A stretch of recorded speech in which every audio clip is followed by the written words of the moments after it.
ओम श्री शीतलायै नमः। आइए श्रवण करते हैं माँ शीतला की कथा, जिसके श्रवण से घर में नाना प्रकार की बीमारियों से मुक्ति मिलती है और घर में शांति रहती है। चलिए श्रवण करते हैं माँ शीतला की पौराणिक कथा।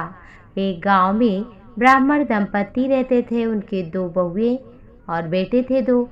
दोनों बहुओं को लंबे समय के बाद में बेटे हुए। इतने में शीतला सप्तमी अष्टमी आई। घर में पर्व के अनुसार ठंडा भोजन तैयार किया गया। दोनों बहुओं के मन में विचार आया कि हम ठंडा भोजन करेंगे तो बीमार होंगे, बच्चे भी हमारे छोटे हैं, हमारा दूध पिएंगे तो वो भी बीमार हो जाएंगे। तो ऐसा विचार कर पशुओं के दाने में वो माता का प्रसाद चुपचाप डाल दिया।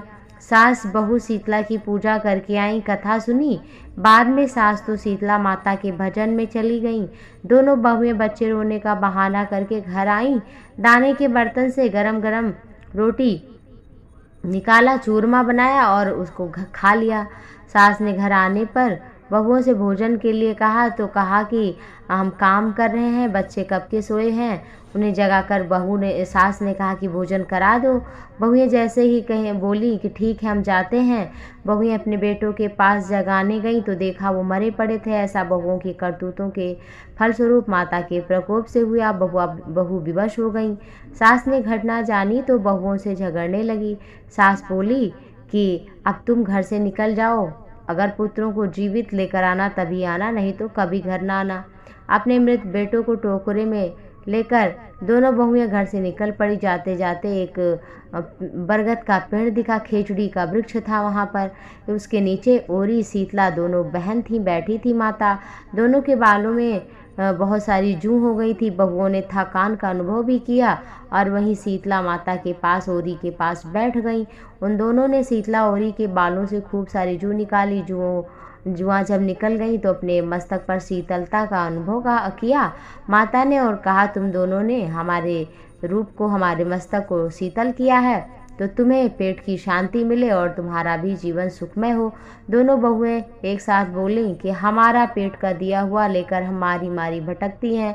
शीतला माता के दर्शन हुए नहीं। शीतला माता ने कहा, तुम दोनों पापिनी, दुष्ट हो, दुराचारिणी हो, तुम्हारा तो मुंह देखने योग्य नहीं है। शीतला सप्तमी के दिन ठंडा भोजन करने के बदले तुम दोनों ने गर्म भोजन किया। यह सुनते बहुओं ने जान लिया कि ये माता ही हैं। देवरानी जेठानी ने दोनों माताओं को वंदन किया और चरणों में गिर पड़ी। बोली, अब हम ऐसा नहीं करेंगे, हमें क्षमा करो। उनके पश्चाताप भरे वचन को सुनकर दोनों माताएं प्रसन्न हुईं। शीतला माता ने मृतक बालकों को जीवित किया। बहुएं तब बच्चों को साथ लेकर आनंद से पुनः गांव लौटी। गांव के लोगों ने जब ये दर्शन देखा, ये प्रभाव देखा तो वो बड़े ही प्रसन्न हुए। धूमधाम से स्वागत किया, गांव में प्रवेश कराया और बहुओं ने फिर कहा, हम माँ का मंदिर बनवाएंगे। दोनों बहुओं ने मंदिर बनवाया और उनकी सास भी प्रसन्न हो गई। चैत्र महीने में शीतला सप्तमी अष्टमी के दिन जो भी पूजन करती हैं उन पर माँ अपनी कृपा दृष्टि बरसाए रखती हैं और ये शांति, शीतलता, आरोग्यता माँ देती हैं।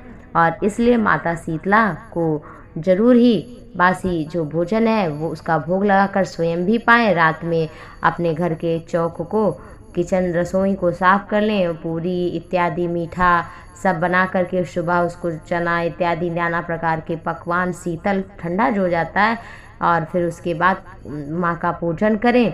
और पूरियों पर 7 जोटा हो, कम से कम पूरी 14, 7 जोटा मीन्स पूरा 14, उन पर सिंदूर लगाएं, चने रख दें, माता का पूजन करें, उनसे क्षमा मांग लें और इस तरह से माता प्रसन्न होंगी। शीतले तुम जगन माता, शीतले तुम जगत पिता, शीतले तुम जगत धात्री, शीतलाये नमो नमः। इस मंत्र को भी श्रवण कर लें, नीम पर जल चढ़ा दें, इससे माता प्रसन्न होती है। आप सभी पर माँ की कृपा बनी रहे। जय माँ शीतला।